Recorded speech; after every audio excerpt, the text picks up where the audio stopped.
Demak, davom etamiz. 8-testimiz Python dasturlash tilidan ekan.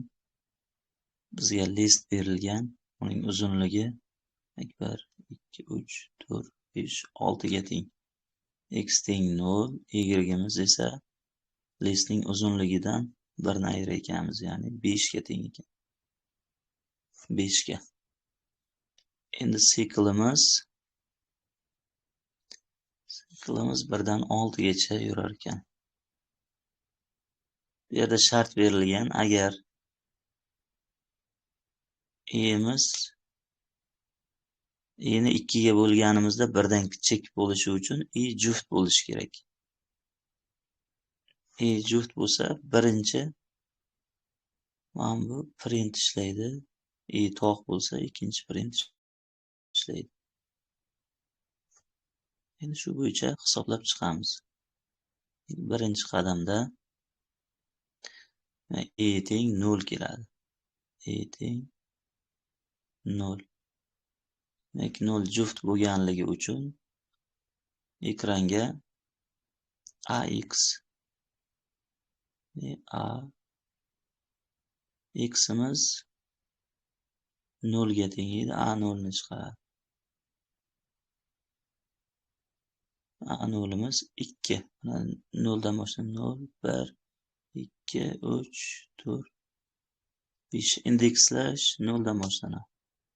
2 ni oladi va x ga 1 ni qo'shadi. X teng 0 edi.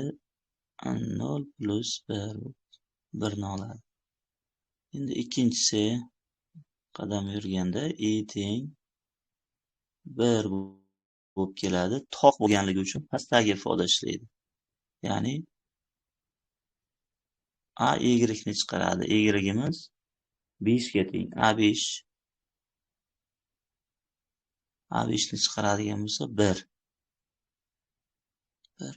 Y ni qiymatidan bitta ayiradi. Y teng 5 minus 1. 4 ga teng bo'ladi. Keyingi qadamda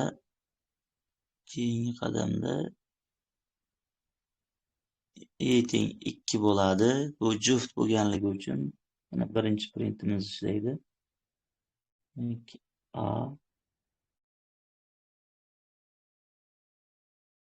x'imiz 1 ga teng bo'ldi. A1 ni chiqaradi. Birinchi indeksda, listning birinchi indeksida turgan 1. X ga 1 ni qo'shadi. X teng 1 plus 1, 2. Keyingi qadam 4. Y teng 3 bo'ladi. To'q bo'lganligi uchun ikkinchi printimiz ishlab y 4 ga teng edi. A4 ni chiqaradi. 4 ni chiqaradi. Bu yerda 4 da 0 turibdi. 0 turibdi. Y ning qiymatidan y teng 4 minus 1. 3 bo'lib qoladi. Ekranga chiqqan natijalarimiz 2, 1, 1, 0 va hokazo shunday davom etadi. Yana ikkita. Shu bilan ham javob topishimiz mumkin. Mana 2, 1, 1, 0. Keyingisida 3, keyingisida 4 chiqadi. To'g'ri javobimiz shu.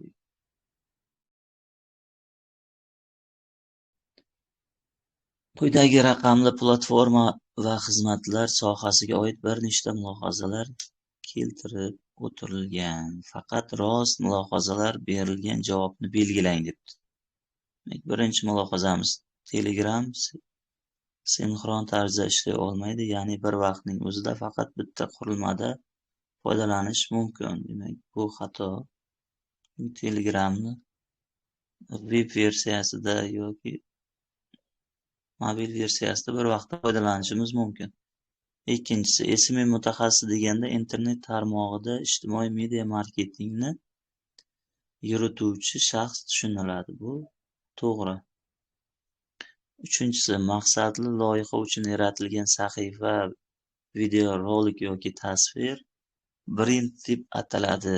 Demak, bu xato bo'ladi. Maqsadli loyiha uchun yaratilgan sahifa, videorolik, tasvir content bo'ladi. Content. Faqat rostlari 2. Faqat 2 degan javob ekan.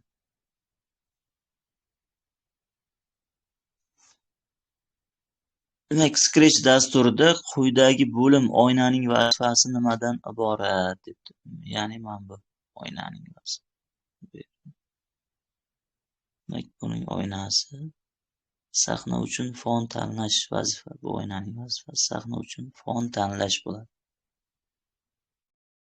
Navbatdagi testimiz PowerPoint dasturiga aytazam. Davron PowerPoint dasturida 7 ta slayddan iborat taqdimot tayyorladi. U eng birinchi slaydga split nomli o'tish effektini qo'lladi. Davronning vazifasi o'tish effektini barcha slaydlar uchun qo'llash va har 2 soniyada qolgan slaydlarni avtomatik almashishini ta'minlashdan iborat. On mouse click tanlanmagan bo'lishi kerak, chunki sichqoncha bilan o'tish emas, bizga avtomatik o'tish kerak. Ham bu after tanlanib, bu yerga 2 soniya qo'yilgan bo'lishi kerak. 2 soniya. 2 soniya.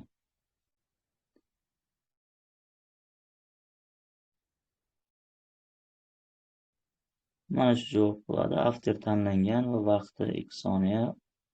On mouse click tanlanmagan bo'lishi kerak.